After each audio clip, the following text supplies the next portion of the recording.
comentamos al comienzo del programa, te adelantamos este tema que es definitivamente la historia de A la Tarde y un fallo histórico. Exactamente, hay un fallo histórico, hay un revés en la causa del periodista Juan Pedro Aleart, que el año pasado, muy valientemente, este hombre abrió su corazón al terminar el noticiero de Rosario, el noticiero en donde él estaba, y contó una historia, su intimidad, una historia realmente durísima que atravesó siendo apenas un niño. Así que vamos a compartir con vos un informe como para repasar el tema y vamos a estar hablando con Juan Pedro Aleart, con quien ya estamos conectados. Primero el informe, dale. Imputación y revés judicial. El tío y supuesto abusador de Aleart. Más cerca del juicio oral.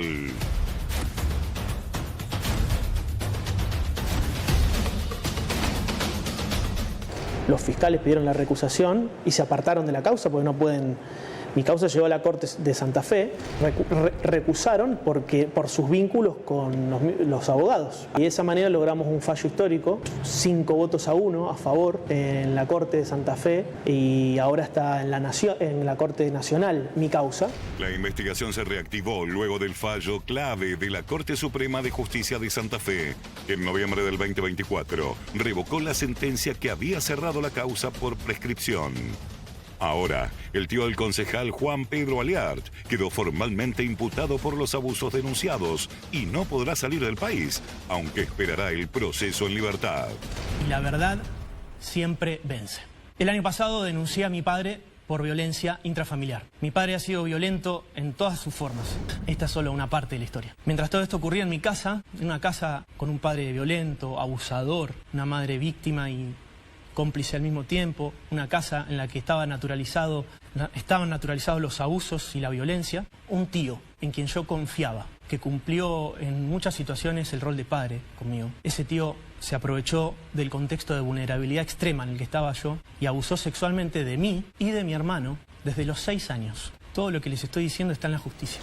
A esta persona, que se llama Elvio Vila, fue a la primera persona que denuncié en todo este proceso judicial. En un gran acto de valentía, plantarse en su pantalla y hablarle a su audiencia y contarle la pesadilla por la que tuvo que atravesar. Para mí fue muy importante, después de haber insistido con un montón de gente buscando ayuda, buscando cambiar las cosas, este tema de la prescripción que es tan doloroso, tan injusto. Cada vez que los jueces fallaban de esa manera, en primera y en segunda instancia he quedado destruido, desarmado. El silencio es el mejor amigo de los abusadores. Hablen, no tengan miedo. Hoy, gracias a que Juan Pedro Aleart habló y denunció, la justicia recogió el guante e imputó a su tío. Ahora queda esperar un fallo que podría ser histórico. Exactamente, su causa ha sido declarada imprescriptible, como deberían ser declarados todos los delitos sexuales cometidos contra niños, contra menores de edad. Juan Pedro, bienvenido a La Tarde, ¿cómo estás? Hola Karina, ¿cómo te va? Buenas tardes, muchas gracias por el llamado. Buenas tardes a todos, a la audiencia. Bueno, qué buena sorpresa, ¿cómo te toma esta noticia, Juan Pedro? Contanos.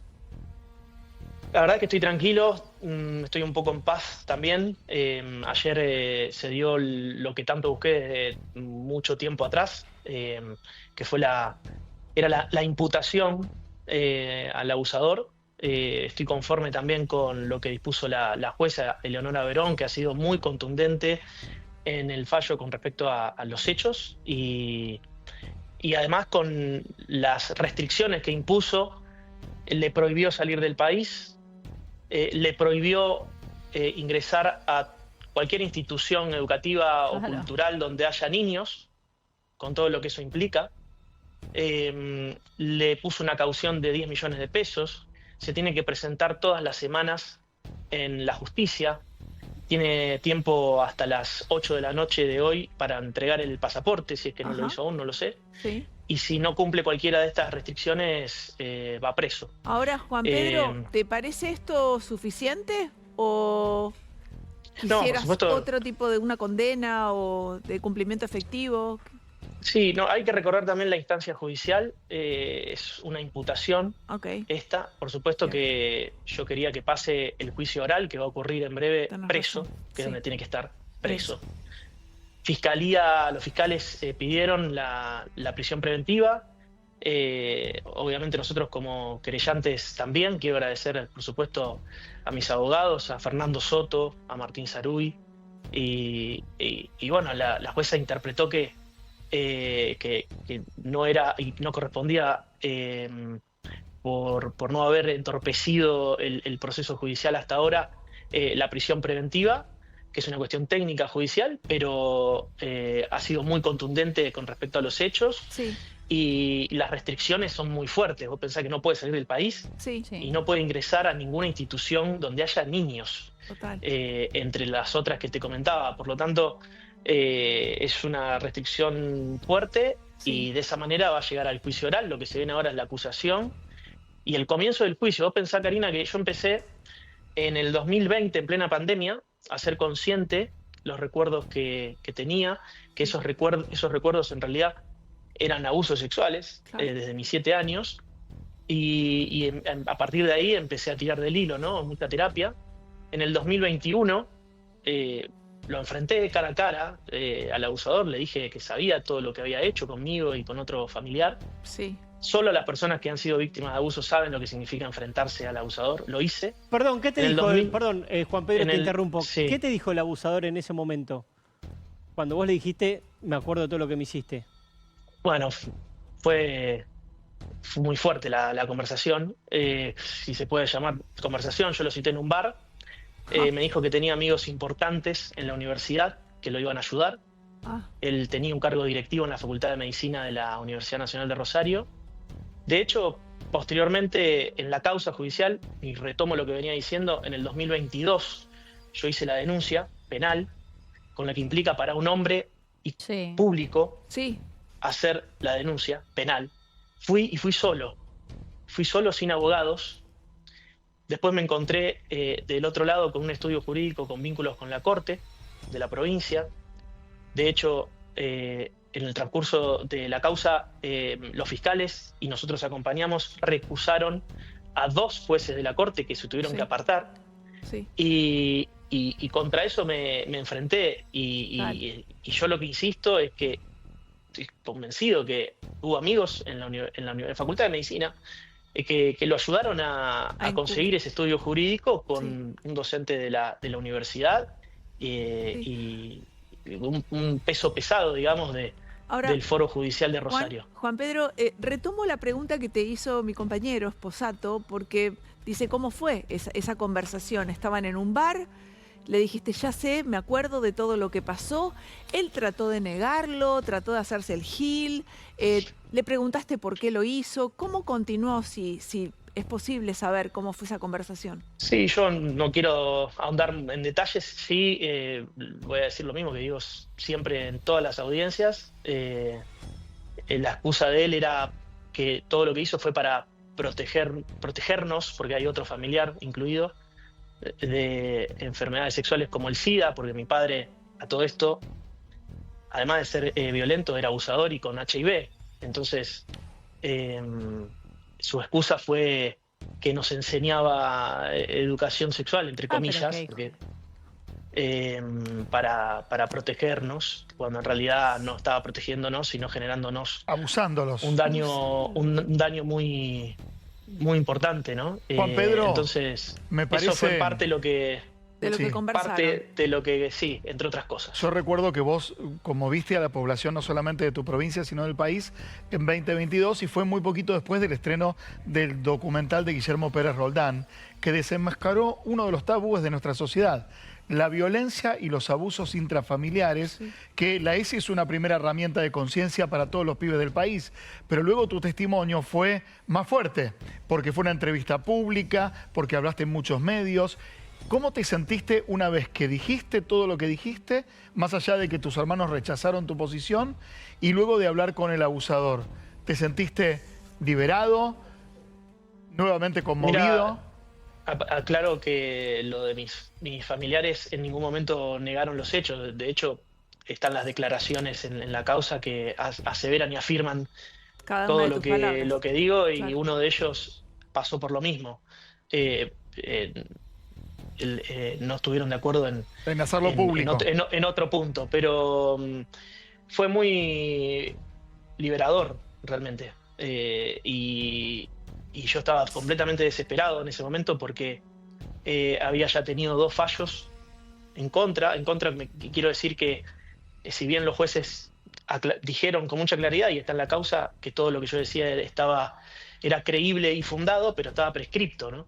Qué tremendo Y eso. era desesperante. Que es un puñal que te digan algo así, Juan Pedro. Ahora, cuando la justicia empatiza con tu sentimiento y va en contra del agresor, contanos qué es lo que vos sentís, de esa reparación que significa que la justicia te banque y te acompañe.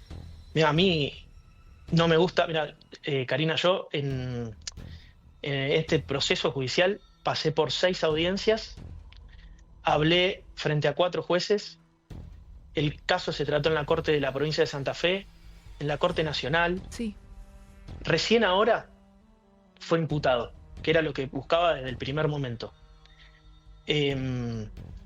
Y realmente lo hago porque sé que es la única forma para sanar, porque a mí no me gusta estar en la misma sala que el abusador, que su Totalmente. cómplice, escuchar lo que dicen, verlos, no me gusta, detesto estar en el Centro de Justicia Penal, en la Sí. misma sala, pero no tengo opción.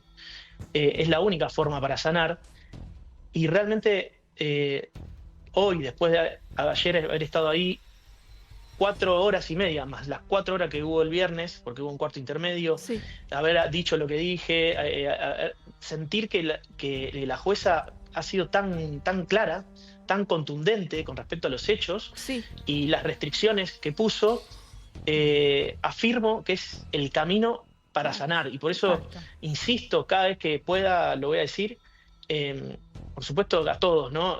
Las mujeres, pero las mujeres han avanzado mucho, Sí. por suerte no, sino por la valentía de las mujeres, pero los hombres todavía son muchos los que han sido víctimas, mucho más de los que nos imaginamos. Sí. Entiendo el silencio a veces porque es avergonzante, yo mismo lo sentí, es denigrante, pero les digo que cuando empezás a enfrentar y empezás a derrumbar ese castillo de naipes del abusador, Sí. el alivio es Total. importantísimo, y te vas sintiendo cada vez más fuerte, y todavía no empezó el juicio oral. Así que confirmo que es el camino enfrentar Sí, a los abusadores. Eso va a ser muy reparador, sin ningún lugar a duda. Siempre que se te hace una nota es como que vos haces hincapié, ¿no? En que el silencio es el peor enemigo del El abuso. primer cómplice del El primer abusador. cómplice del abuso. Claro, porque el exactamente. silencio es la red de Silencio es el miedo. primer cómplice, totalmente. El silencio es el mejor amigo de los abusadores. Ahí va, Y eso de es lo que- vergüenza. Juan Pedro, te hago una pregunta. Digo, fue muy conmovedor a nivel mundial el caso de Giselle Pelicot. No se parece al tuyo, pero digo, bueno, era una mujer adulta, abusada por su marido, drogada, no importa. Pero el concepto fundamental de este caso que tomó relevancia a nivel mundial es que la vergüenza tiene que cambiar de lado. Exactamente. Esta mujer se sometió a un juicio público que fue televisado porque quería que todo el mundo escuche los relatos que en teoría y que culturalmente tenemos puestos como del lado de la vergüenza, de lo que te hicieron, como sos víctima, como si tuvieras algún tipo de responsabilidad. Y me parece que esto fue muy impactante. ¿Escuchaste del caso? ¿Lo conoces? No, realmente no estoy al tanto. Sí te puedo decir que cuando lo hice público fueron impresionante la cantidad de casos, miles, Sí. que me escribieron y que aún hoy me escriben, no solamente obviamente de Rosario, de Argentina, sino del mundo. Me han llegado mensajes de Uruguay, de Estados Unidos, de Colombia, de Ecuador, de todo el mundo, de España, de gente que después de, como suele ocurrir, ¿no? Cuando alguien se anima y Claro. rompe la barrera, el resto va atrás y lo hace también, y muchos se animaron a denunciar Juan Pedro. o a hablarlo en terapia. Así que Sí. por un lado es muy triste, pero también gratificante que haya sucedido eso. Abierto Y una en esto puerta, de exactamente. Sí. En esto de contactarte, Juan Pedro, ¿cómo estás? Nadia te saluda. ¿Qué tal, Nadia? ¿Se contactó con vos alguna otra víctima de tu abusador? Mira, en la causa hay, aparte de mi denuncia, está la declaración de un familiar que cuenta exactamente lo mismo. Y hay otra denuncia de una ex alumna de él, porque era docente de una escuela, A partir de tu que denuncia. cuenta, sí, durante el proceso judicial. Sí. Y que cuenta situaciones muy similares en un viaje de estudios en Capilla del Monte, Qué en Córdoba. bárbaro, ¿Cuánto qué sirve bárbaro, denunciar? qué bárbaro. Sí, Bremer, o de tu pregunta. Sí, no, te preguntaba porque, digo, la gente tal vez se perdió, algunos de nuestros espectadores desde el 2022 acá. ¿Qué pasó con tu padre después? ¿Y qué pasó en el momento donde vos sufrías este tipo de abusos con la figura de tu madre? ¿Estaba en un espacio de sometimiento? ¿Era en otro lugar? ¿No, nunca pudo tomar ni siquiera la mínima conciencia de que algo terrible estaba ocurriendo? Bueno, ¿qué pasó con mi padre? Semanas antes que yo hiciera pública la historia, se suicidó en Mar del Plata. Él había sido denunciado por mí también. Había sido denunciada por otra familiar, Wow. producto de violencia y abuso. Estaba al tanto de que yo lo iba a hacer público. Wow. Eso por un lado. Y en todo este tiempo, bueno, yo, y esto también está en la causa, yo cuando tenía 12 años se lo comuniqué a mi madre, le dije que mi tío estaba haciendo tal cosa. Mi madre habló con mi tía, habló con mi abuela en ese momento y no pasó nada. O sea, y tampoco se preocuparon demasiado para protegernos, ¿no? O sea, eso suele ocurrir cuando hay situaciones de abuso en intrafamiliares. Sí. Generalmente ocurre porque hay padres, tutores, adultos que no protegen a los niños y Sí. y están totalmente desconectados. Y bueno, es lo que pasaba en mi casa. Esto que estás diciendo es lo que sucede comúnmente, no solamente el abuso intrafamiliar, sino que tal vez se me ocurre que es tan difícil de tolerar una situación así en donde la gente decide mirar para otro lado, sin poder hacerse cargo de lo que está pasando. Y Sí, él por está favor. narrando Qué cómo horror. actuaba la familia cuando vivía los abusos, cuando él era un niño. Lo que te quiero preguntar es hoy cómo está la cosa, si esto ha generado inconvenientes en tu familia hoy, porque cada vez que haces mención, inclusive a los familiares, nunca los nombrás, u otro familiar que le pasó lo mismo y no detallás que es tu hermano, como que por ahí ¿ha habido algún inconveniente dentro de la familia mismo hoy? No te digo en aquel momento que encima nadie te ayudó. Mira, yo no quiero entrar en detalles ahí, lo que sí te voy a decir es que en estos casos la familia se hace pedazos. En realidad, Claro. la familia está hecha a pedazos, lo que pasa es que cuando sale a la luz, los pedazos se diseminan por todos lados. Y eso fue lo que pasó. Yo no tengo contacto con nadie en mi familia. Nadie. Wow. ¿Cortaste relación con tu familia? Sí. Tremendo. Juan Sí, Pedro, se te ve felizmente entero y de pie en esta lucha. ¿Cómo haces para estar así? ¿Qué armas tenés después de haber pasado todo lo que pasaste para estar de pie? Bueno, muchas gracias en primer lugar. Y mucha terapia. Mucha terapia. Yo empecé a los 19 años, iba una vez por mes. Después, con el tiempo, empecé a ir 2 veces por mes. Después, una vez por semana. Después, 2 veces por semana. Sí. Y en los últimos años, todos los días. Y yo lo he dicho y lo vuelvo a decir, mi psicoanalista me salvó la vida. Claro. Así que a todo esto también aclaro que en la causa hay informes, no solamente de mi psicoanalista, hay informes de otra profesional, Sí. hay un test de Rorschach también, hay un test ¿Qué es, psicodiagnóstico. perdón, ¿qué es el test de Rorschach? Bueno, es un test que se realiza para detectar casos de abuso, para detectar si una persona tiene Está- síntomas de abuso. Ah, ok. También está en la causa.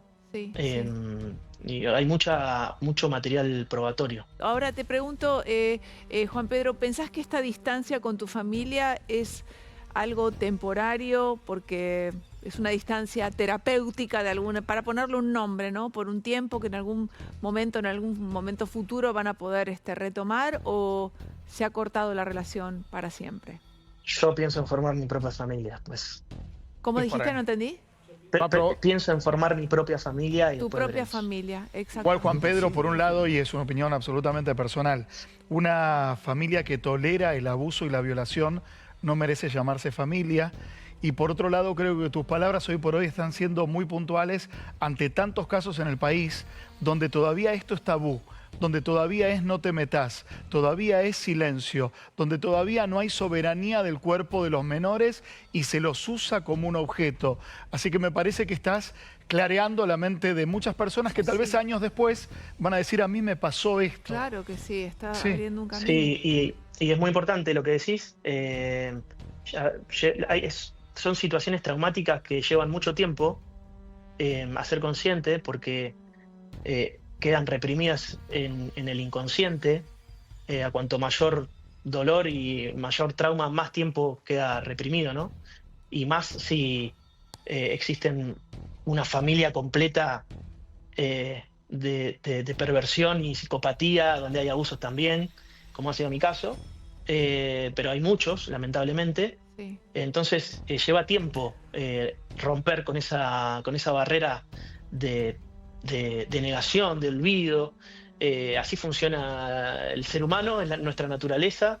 Y por eso celebro y agradezco además no solo el apoyo en su momento de Patricia Bullrich, sino que, bueno, Fernando Soto, que es mi abogado, es parte de la comisión que escribió el nuevo Código Penal, la reforma del Código Penal, y uno de los puntos es la no prescripción en casos de abuso sexual. Claro. Y Fernando, hemos hablado mucho del tema, con Patricia también, y estoy, no te puedo decir contento ni feliz, sí, agradecido como ciudadano y como víctima, de que se haya planteado de esa manera en una reforma del Código Penal. Sí. Y además soy parte del espacio ahora, así que orgulloso por eso. Celebro realmente, Juan Pedro, una historia durísima la que te tocó atravesar, pero sin lugar a dudas que tu testimonio y tu manera de llevar adelante esta situación le va a salvar la vida a muchísimos otros que han pasado por el mismo tormento que vos. Así que todo nuestro cariño, toda nuestra admiración, y estamos a disposición para cuando lo necesites. Te mandamos Yo les un fuerte agradezco abrazo. mucho a todos, siempre han sido muy respetuosos, son casos muy delicados, muy sensibles, y nunca nos olvidemos que del otro lado hay mucha gente que está en silencio, que todavía no pudo hablar, y tratarlo de esta manera, con respeto, profesionalismo, con sensibilidad también, ayuda a que las personas que están del otro lado, que todavía no se animaron, que tienen miedo, se vayan soltando y lo hablen, lo denuncien y empiecen a sanar. Así que muchas gracias. Ya lo creo. Un abrazo muy fuerte. Muy bien. Buenas tardes. Hasta luego. Bien.